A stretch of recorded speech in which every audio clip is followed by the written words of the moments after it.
The unsettling power of Yorgos Lanthimos' cinema comes from how he turns everyday life into something that feels disturbing and alien.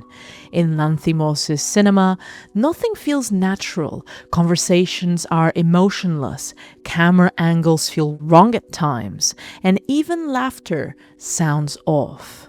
And yet, we can't really look away.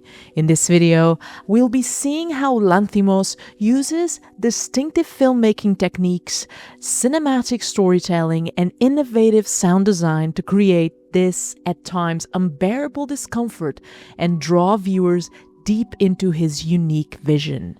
And so today, we'll be looking at how filmmaker Yorgos Lanthimos turns discomfort into a language of its own, and how his cinematic storytelling makes the familiar feel deeply uncanny. I would say that discomfort is arguably one of the hardest emotions to deal with in film. It's a very fine line, in fact. If you push too far, it becomes parody or is not taken seriously. But if you push too little, it fades into the background and it just makes no sense. Yet, what Lanthimos has built his career on is on this ability to balance his tenuous line of discomfort. In an interview with Entertainment Weekly, he said, quote, "I like to construct films in a way that makes you feel a bit uncomfortable, be able to enjoy them, be intrigued, start to think about the meaning of things." So looking at his movies, we can see that the typical traditional cinematic storytelling is then replaced by this unnerving style of composition that works together with distance to create a sense of eerie detachment. In The Killing of a Sacred Deer, for example, the camera moves like an hypothetical ghost. It moves slowly yet clinically. And in an essay breaking down this movie's cinematography, in a video here on YouTube, the author pointed out that the lack of emotional connection in Lanthimos' close-ups makes us feel like, quote, unwelcome observers surveilling our subjects as their story unfolds. In this context, the camera's higher and lower angles aren't just pure stylistic choices either. They enhance the feeling of unease, as if faith itself is creeping in and there's nothing that really we can do. In a much earlier movie, and one of my personal favorites, Dogtooth, the director uses static wide shots to turn an ordinary family home into a literal psychological cage, where conversations and relationships themselves were stripped of cinematic warmth that we are actually very used to, generally speaking. So it all plays out in a very cold and suffocating environment that is given to us through composition. What should feel intimate and close, since it all revolves around the family, becomes increasingly alien and disturbing. These choices would of course violate the standard visual grammar of cinema, where the camera is supposed to guide the viewer's eye, help building an emotion, and foster empathy for one or more characters. So for Yorgos Lanthimos, alienation is the whole point. And I concluded this from his words, quote, "I'm not intentionally trying to make you uncomfortable. However, I certainly don't mind if you feel that way, as long as it's not just that." What I believe he means by this is that by stripping away the comforting patterns of traditional filmmaking, he hopes his audience can find, even through discomfort, ideas around the absurdity of human behavior when we remove sentiment or emotion. In fact, his characters often work in favor of this idea, as they often hide real concepts behind a farcical existence. For example, since we've been talking about Dogtooth, I think that the family really has this existence that is a farce, because at the end of the day, all they're hiding is a life of lies. And I think to truly understand how Yorgos Lanthimos makes this discomfort not just a moment, but a very dominant feeling of his cinema, I think we need to break down the tools he uses and how they work so effectively. By favoring wide shots and off-center framing, Lanthimos uses composition as psychology because these stretch and distort reality, making familiar environments feel quite hostile. And with it, it heightens, therefore, the audience's awareness of such, and therefore our feeling of discomfort.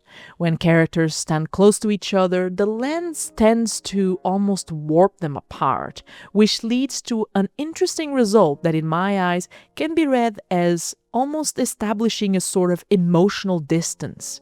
Going back to my favorite Dogtooth, scenes shot inside of the home actually suggest this idea of cage precisely due to this type of framing that I just referred to, where the director manipulates the degree of empathy that is felt and that is given through the scene itself, with his camera held behind, above, or far from the characters.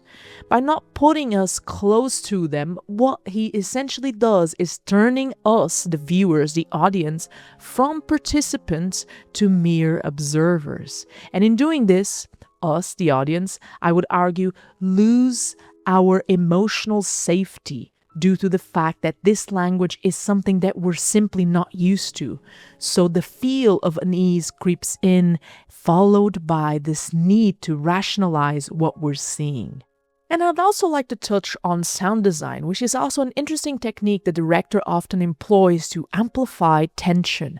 In Lanthimos' films, sound is rarely just a background ambience. Associated with the visuals I've described, the absence of music can truly be deafening, wrapping scenes in silence that is hyped by this sense of anticipation and this anxiety that we as well develop as viewers.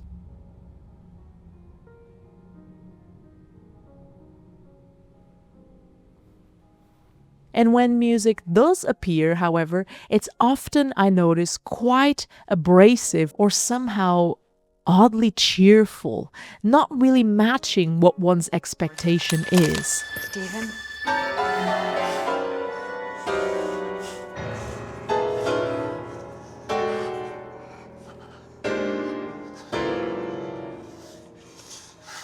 Which therefore leads us to further question what's really happening.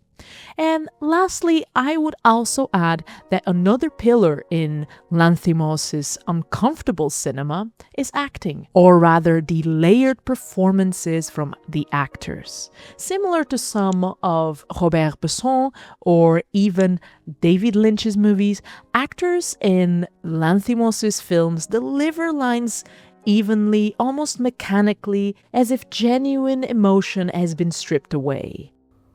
Are you excited to find out if it's a boy or girl? I know I am.